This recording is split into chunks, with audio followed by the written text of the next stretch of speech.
Fed up Mainpuri Duos goes on hunger strike. क्या अर्थ हुआ? फेड अप, फेड अप का मतलब होता है दुखी या परेशान। मैनपुरी डुओज, मैनपुरी के रहने वाले डुओज, डुओज का मतलब होता है जोड़ा अर्थात पति पत्नी, या डुओज का अर्थ होता है दोनों। गोज ऑन, गो ऑन का मतलब होता है जारी रखना या शुरू करना। हंगर स्ट्राइक, हंगर का अर्थ होता है भूख और स्ट्राइक का अर्थ होता है हड़ताल। तो क्या टोटल का अर्थ हुआ कि दुखी होकर या परेशान होकर मैनपुरी का एक जोड़ा अर्थात मैनपुरी के एक पति पत्नी भूख हड़ताल शुरू कर देते हैं। देखिए यहाँ पे गोज का यूज हुआ है, तो ये जो सेंटेंस है ये प्रेजेंट इंडेफिनिट टेंस का है, क्योंकि प्रेजेंट इंडेफिनिट टेंस के सेंटेंस को ट्रांसलेट करने का जो रूल होता है उसमें सबसे पहले सब्जेक्ट लिखते हैं, उसके बाद वर्ब की फर्स्ट फॉर्म में एस या ई एस लिखते हैं अगर सब्जेक्ट सिंगुलर नंबर में होता है। तो ये जो है पति पत्नी है, तो यहाँ पे डुओज को जो है जोड़ा माना गया, यानी कि एक जोड़ा, अर्थात ये सब्जेक्ट जो है वो सिंगुलर नंबर माना जाएगा। और जब सब्जेक्ट सिंगुलर नंबर है तो फिर वर्ब की फर्स्ट फॉर्म में एस या ई एस लगेगा। ठीक है, अगर सब्जेक्ट प्लूरल नंबर में होता तो सिंपली गो का यूज होता। तो अर्थ आपको क्लियर हो ही गया कि मैनपुरी का एक दुखी या परेशान जोड़ा हंगर स्ट्राइक यानी कि भूख हड़ताल शुरू करता है। तो चलिए न्यूज़ को डिटेल में पढ़ेंगे, तो वहाँ पे पता लगेगा कि क्या मामला है, और इंग्लिश के भी कई सारे न्यू वर्ड्स आपको यहाँ पे सीखने के लिए मिलेंगे। तो ये एक फ़ोटो आप यहाँ पे देख पा रहे हो, ये दोनों हस्बैंड वाइफ हैं यानी कि डुओज, और हिंदी में लिखा भी है यहाँ पे भूख हड़ताल, और ये दोनों भूख हड़ताल पे बैठे हैं। और इधर थोड़ा सा ये हाईलाइटेड पोर्शन दिया है। फर्स्ट ऑफ ऑल इसी को रीड करते हैं, यहाँ से इस न्यूज़ का ओवरव्यू मिलेगा। Our 4 bigha farm land was grabbed by some influential people. क्या अर्थ हुआ?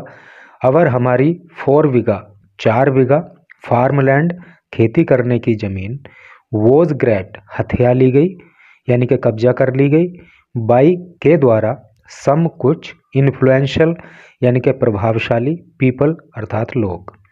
तो हमारी 4 बीघा ज़मीन कुछ प्रभावशाली लोगों के द्वारा कब्जा कर ली गई। और ये जो सेंटेंस है ये पैसिव वॉइस में बना हुआ है, क्योंकि यहाँ पे वोज आया है, वर्ब की थर्ड फॉर्म आई है और बाई का प्रयोग हुआ है।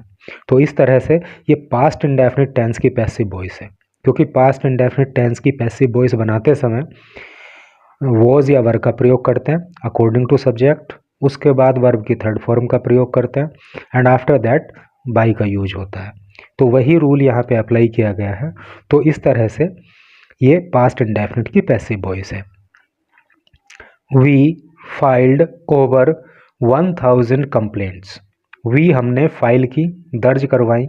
ओवर का अर्थ होता है अधिक, 1000 1000 कंप्लेंट शिकायतें, तो हमने 1000 से भी अधिक शिकायतें दर्ज करवाई।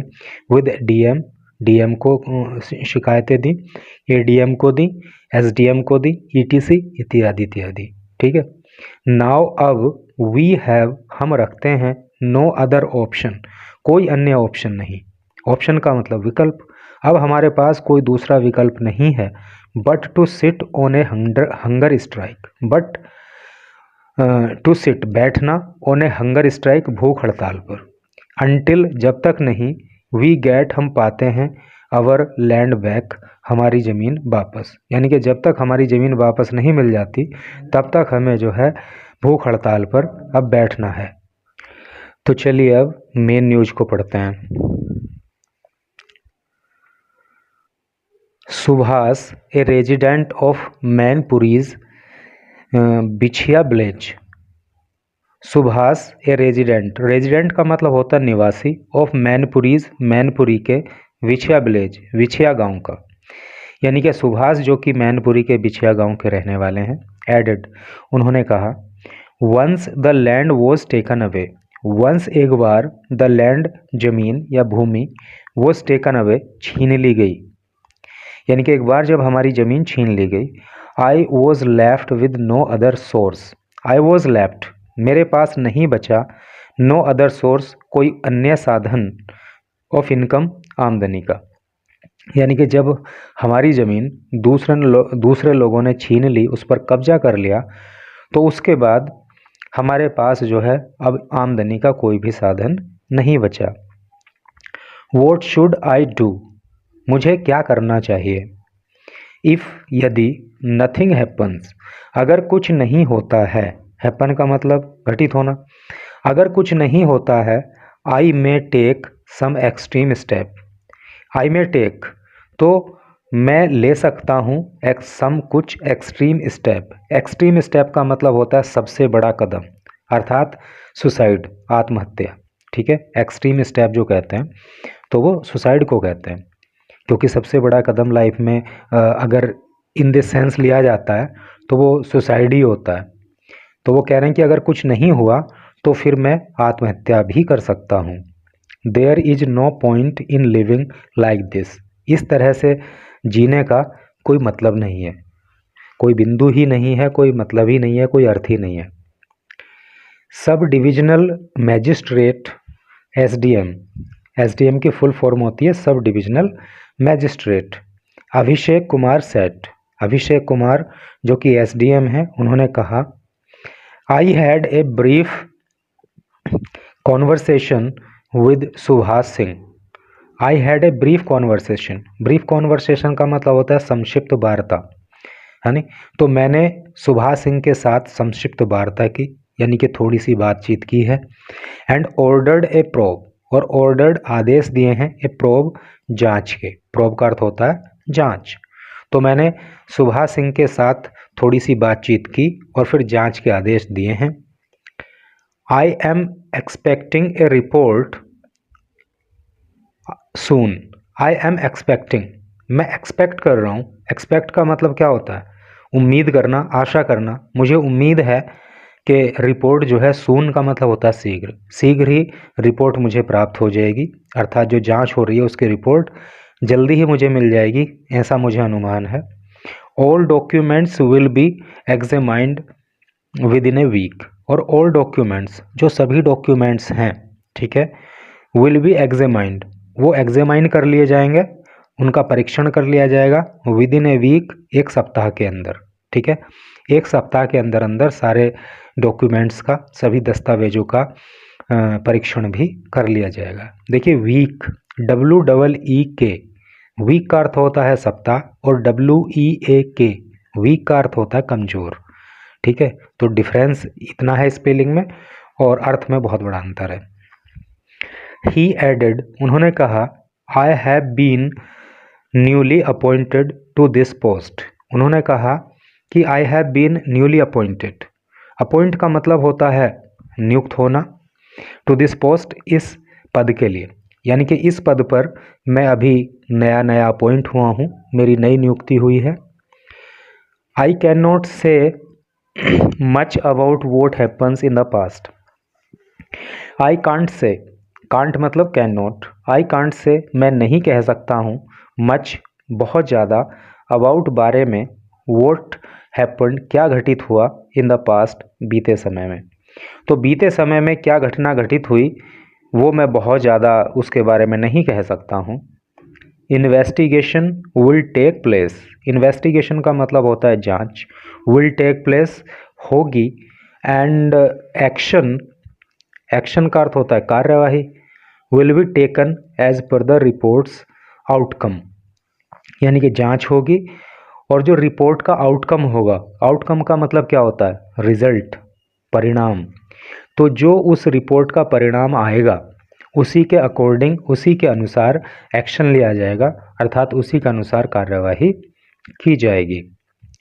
मीनवाइल, इसी बीच में, Subhash who lives with his wife, इसी बीच में सुभाष जो कि अपनी पत्नी के साथ रहते हैं, एंड 2 चिल्ड्रन, और 2 बच्चों के साथ रहते हैं, यानी कि वो पति पत्नी और 2 उनके बच्चे, ये लोग रहते हैं। क्लेम्ड, उन्होंने दावा किया, the 4 bigha were allotted to him in 2013, उन्होंने दावा किया कि 2013 में उनको 4 बीघा ज़मीन अलॉट की गई थी।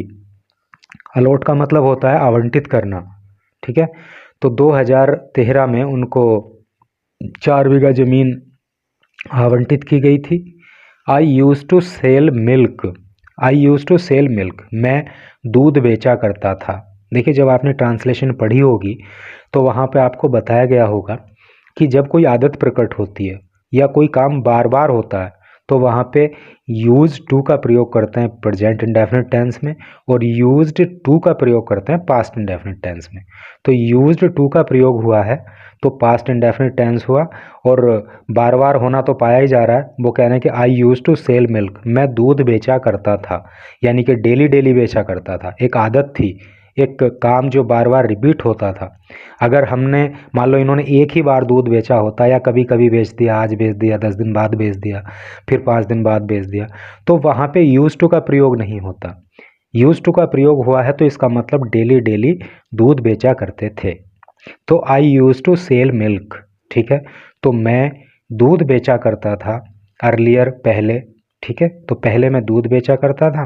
देन तब I met with an accident, तब देखिए जब एक्सीडेंट किसी का होता है तो उसको ऐसे यूज करते हैं, I met with an accident, मैं एक एक्सीडेंट से मिला। मीट की सेकंड फॉर्म होती है मैट। एक्सीडेंट से मिला क्या मतलब, मेरा एक्सीडेंट हो गया। I met with an accident, मेरा एक्सीडेंट हो गया।